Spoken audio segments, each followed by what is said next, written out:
Hey guys, so I finally watched Descendants 3 and I've got to say I think it's my favorite of all the movies. If you know anything about me, you probably know I'm a huge Disney villains fan. In fact, I have the Guardians of the Galaxy on this arm, but this arm is reserved for Disney villains. It has been so hard trying to figure out which villains to include. I will tell you, Maleficent and Hades are on this arm. So it's part of the reason I really loved Descendants 3. So, like I said, this was probably my favorite movie of the trilogy, and it is filled with emotional moments. And I mean emotional, like I laughed, I cried, I cheered. Like there was so much heart and so much awesome in this movie. And here I am, I'm ready to tell you guys my 10 most emotional moments of Descendants 3. Hey, Tessa from Mama's Geeky here. Thank you so much for stopping by my YouTube channel. So these are not in order of how emotional they are. They're just in the order of when they happen in the movie.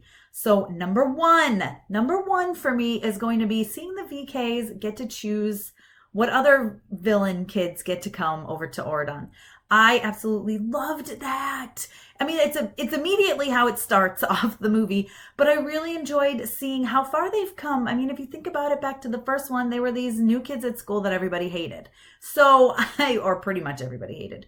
So I really liked seeing how much power they have now, and not in a bad way, but in a really good way, that they have the power to help other villain kids and how excited they are about it. So I really enjoyed that moment.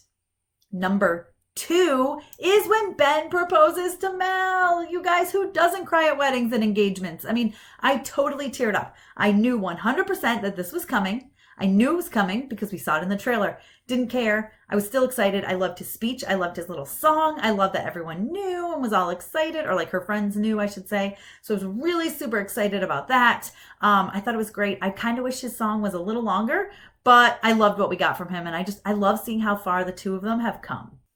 Number 3 is when Mal fights Hades in dragon form. Like, I love seeing Dragon Mal. Again, Maleficent fan. Again, this tattoo, I'm going to have Maleficent in dragon form. I know that already. So seeing her become a dragon and fight Hades was really awesome.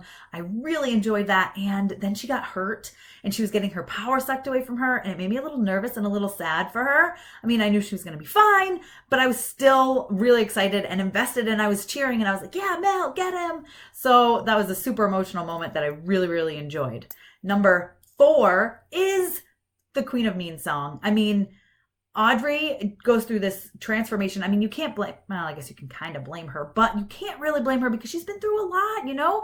She was supposed to marry Ben. She lost him to a villain. Like she says in the movie, I wasn't bad enough, right? I was too good. It's not that I wasn't good enough. I wasn't bad enough for you. It's how she felt. I mean, we all go through some things like that in life, and to see her have to deal with that, but the way she dealt with it, I mean, it was pretty awesome. You guys have probably already seen my reaction here to the song. If you haven't, you'll have to check that out. So I did do a reaction to Queen of Mean, the music video, before seeing the movie, and I was like, whoa. And seeing it in the movie was really awesome and really cool. And so, of course, I was singing and dancing along as well because I was already addicted to that song. I think her vocals are amazing. She absolutely killed it.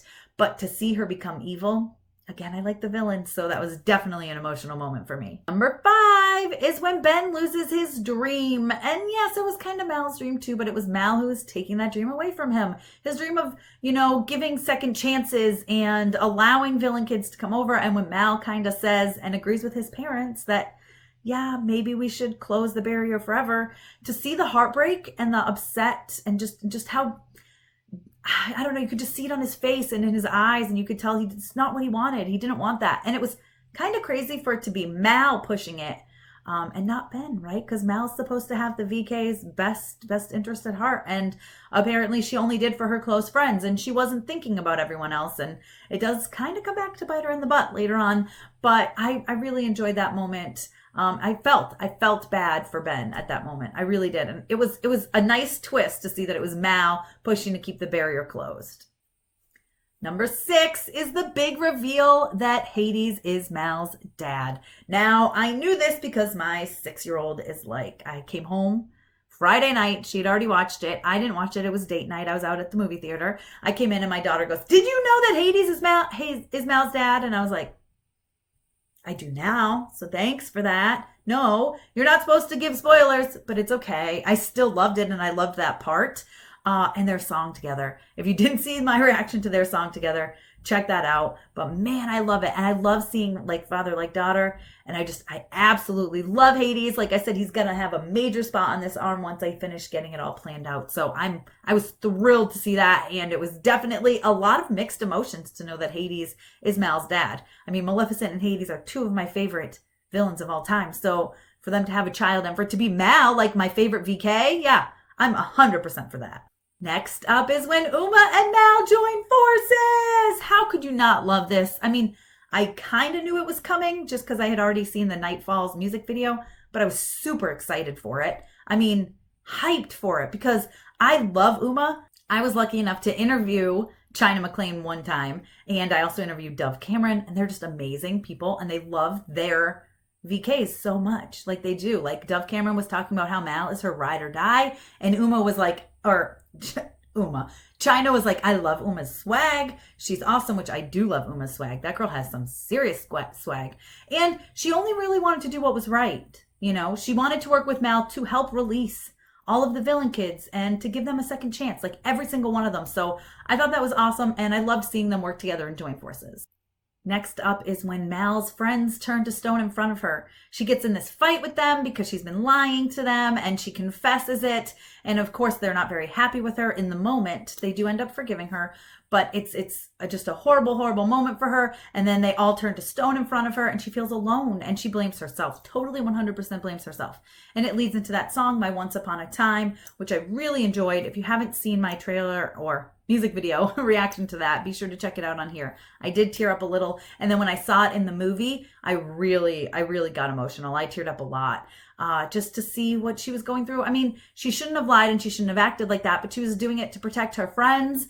And it kind of all, like I said, it bit her in the butt, right? It came back and it got her. And for her to see everyone she loves turn to stone in front of her, you could tell that it broke her a little, and it broke me for her. Next up is the apologies. When Audrey gets brought back by Hades after the big fight, the big battle between her and Mal, it was really awesome to see her kind of apologize to Mal and be like, "Please tell me that was a bad dream." She realized what she had been doing wrong and that she had been corrupted by the scepter, right? And then we see Ben and Mal apologize to her, and then Audrey's grandmother apologized to Mal. Like, it was crazy to just, I was flooded with emotions seeing everyone kind of make things right. It really made it become the perfect ending to the trilogy, and it stinks knowing we're not going to have another Descendants, but I think the movie was really done right by this, which brings me into my final number 10 emotional moment, which is when the barrier is brought down. When Mal decides, "Listen, I can be the queen of Oradon, sure, but I have to be the queen of the Isle of the Lost as well. And I want to see everyone come together." And I really love that, giving second chances or third or fourth or fifth, who knows with some people. But I really loved seeing that. And I loved seeing everyone come together. I thought it was the perfect happy ending.